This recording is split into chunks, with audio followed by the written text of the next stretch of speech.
I got sent a really scary story and I wasn't sure if I wanted to tell it, and you will see why by the end. This woman messaged me and she told me that her ex-boyfriend had been really controlling of her, and when they broke up he got really nasty. She decided she needed a whole new fresh start away from him, not in the same town as him. She didn't want to run into him, and so she moves town and she starts a new job. And the town that she's moving to, she's not going to know anyone, so she's going to have to make a whole new friendship group. And she does eventually find a job in a library, which she really enjoys, but as far as making friends goes, she wasn't able to make friends that easily. And so come days when she wasn't working, she would normally be at the gym by herself or at her flat by herself. One day she's at work and she hears like a lot of shouting and giggling and laughing coming from one particular direction. Goes to investigate what's going on, and there she finds like a group of teenagers, and the group of teenagers are quite clearly laughing and joking at the expense of a man who appears to have some sort of learning disability. And this man she had seen before. Normally he would come in, he'd be carrying a teddy bear or he'd be carrying some other sort of toy, and he would always be in the children's section.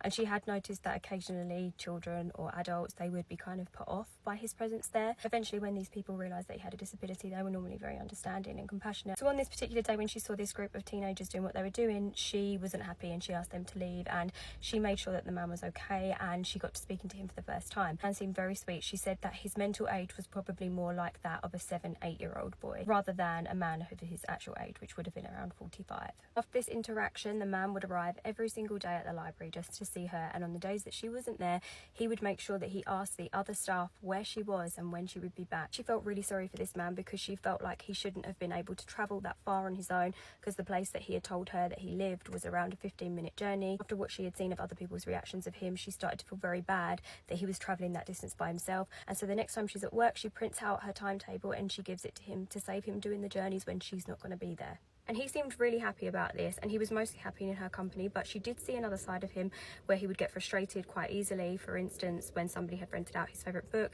he got very upset and he knocked books off of the shelf and he stormed off. She said while this would scare members of the public, it didn't scare her because she knew him and she knew his personality, and she knew that the way he was behaving was probably not that different to how a child would, and so it made sense. Around the same time, she started to get horrible notes left on her car. They would say things like slut, they would say things like she was ugly or that no man wanted her, and she just assumed that these were unfortunately from her ex-boyfriend. Until one night she's home alone and there's a knock at the door, and when she goes to the door, the man is standing there in his pajamas holding a teddy bear, and she's very surprised to see him, and her expression probably done all of the talking for her. And as soon as the man sees that she doesn't look happy to see him, he starts to cry and he seems confused, and he says he doesn't know where he is and he doesn't know how he got there, and he just remembered the address that she had given him. She doesn't remember giving him an address. He asks if he can come in, she says no, and he starts to cry more, and he asks if he can stay the night, and she says no, and he starts to really lose it. This is when he pushes her to the ground and tries to get inside of her apartment, and when she screams, a neighbour comes out and he runs.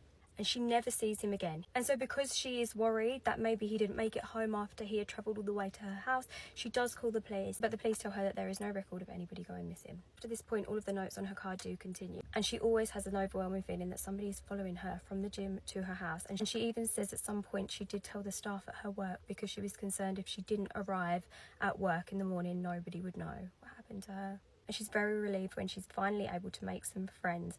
But one night she has her friends over, and one of her friends is single. She's met a guy on Tinder, and when her friend shows her the guy that she's met on Tinder, she is disgusted to see it is the man who used to carry a teddy bear into the library. She asks the friend to call the guy, and she confirms that it's the same voice, but this time he has no speech impediment. He sounds about the right age, and more disturbingly, this man is a teacher at a primary school. And apparently all of this has been reported to the police already. I have no words. I was very torn on sharing this story because I wouldn't want to discourage anybody from helping a vulnerable adult, but please be aware of information that you give when you have conversations with any stranger, anyone at all. And she now believes that all of the messages and the notes and things like that that were being left on her car, she now believes that that was also him, and part of his stalking, whatever he was doing.